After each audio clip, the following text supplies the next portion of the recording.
going to transition a little bit. You got to put up with me for just a few more minutes here.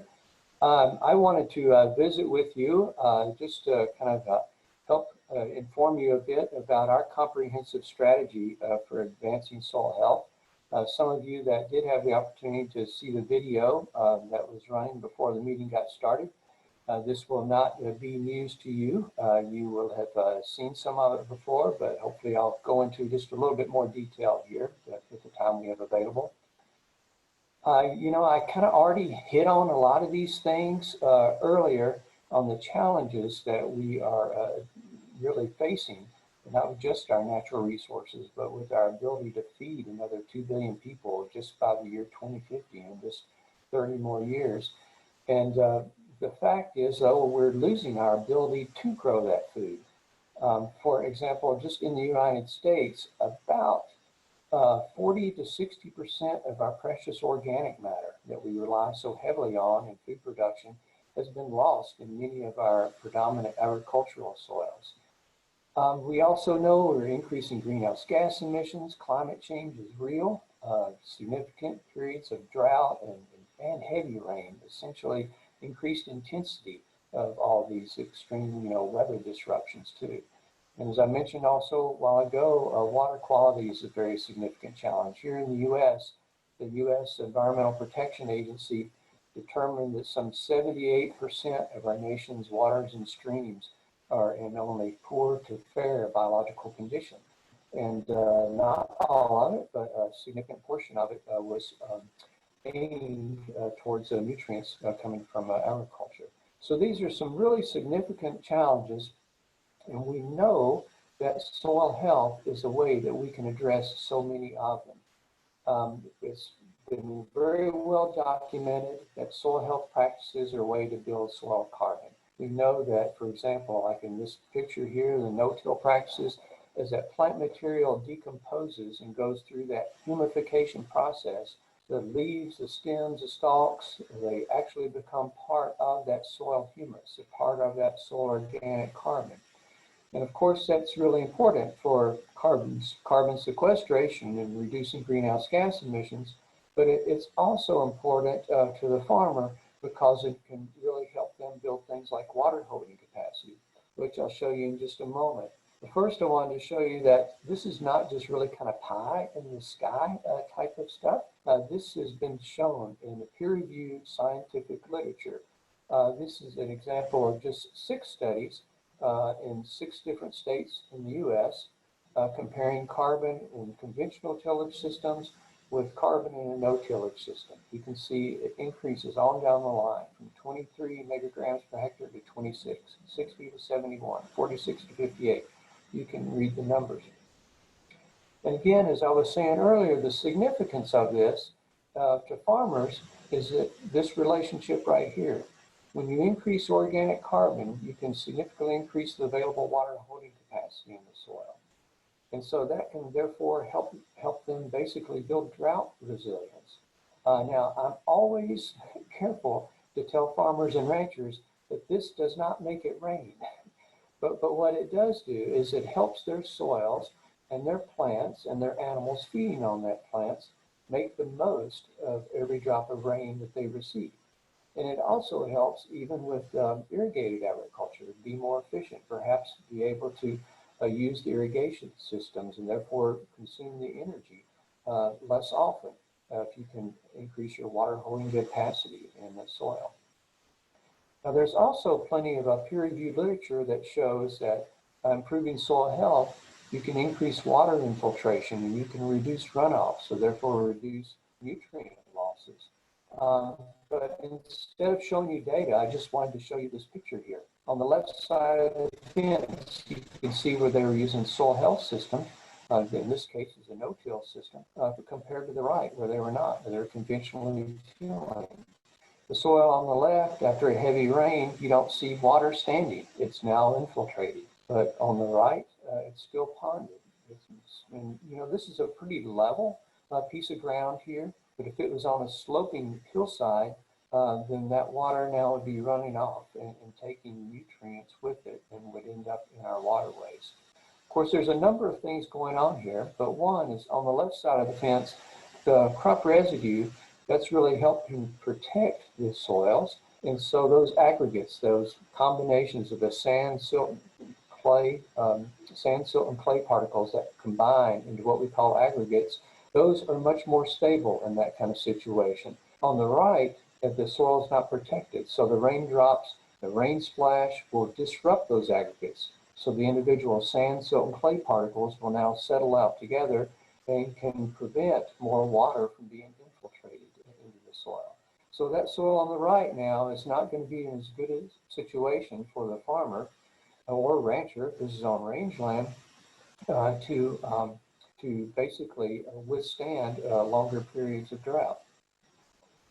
Now, my point is that we know a lot of these things. Many of them are well documented in the peer-reviewed literature. We know farmers have been observing these things on their farms and ranches for decades. But the issue is if we know these things, then how can we achieve scale? How can we achieve these great environmental benefits that we've already been talking about this morning?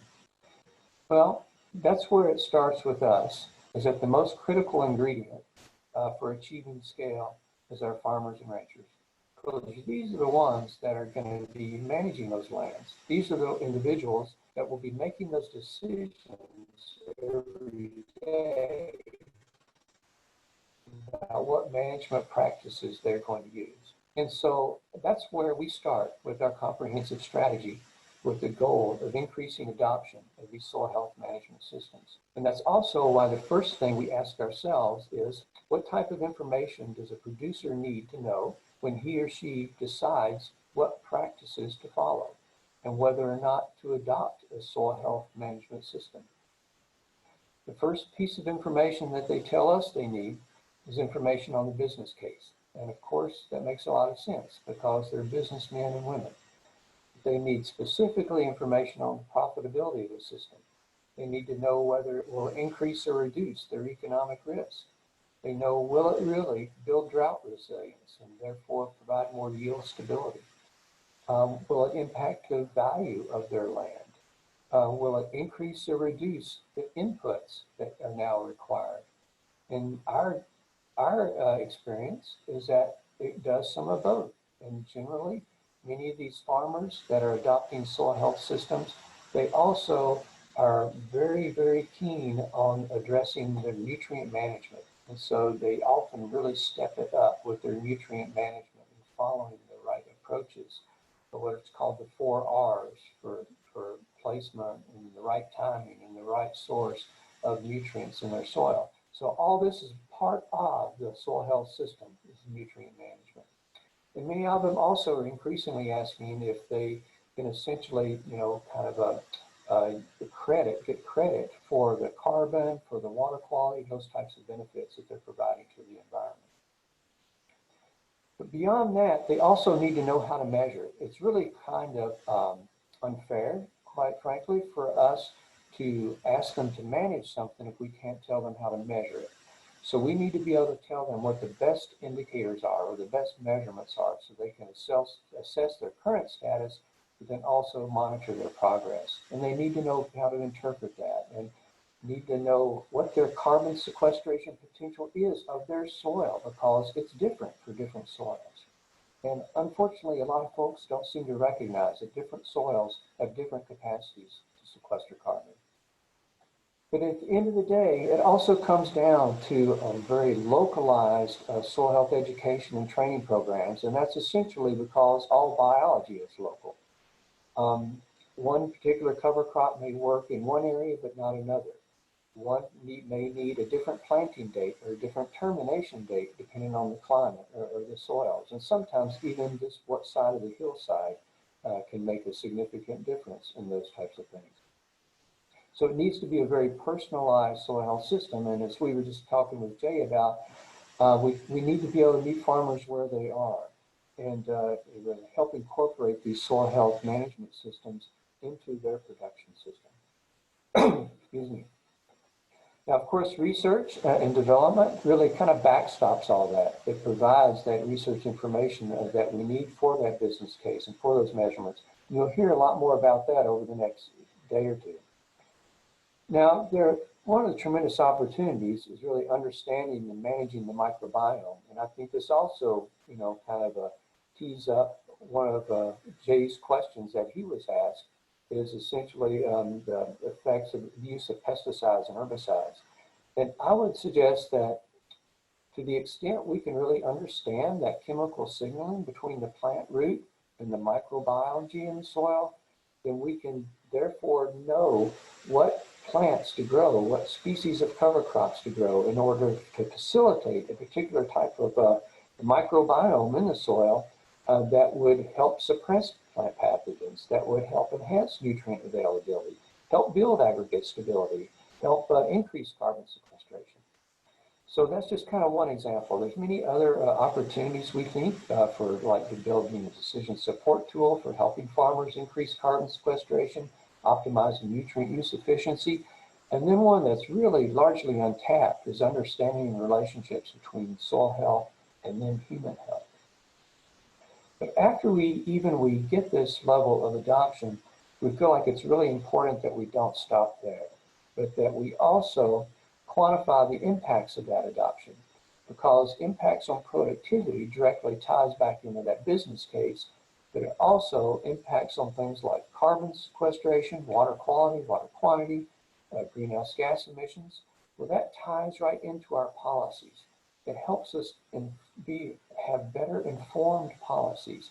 It helps our policymakers be better informed on how well things are doing, how well the policies on the ground are being enacted, whether or not they're really helping the environment, whether or not they're really helping the farmer with his or her productivity.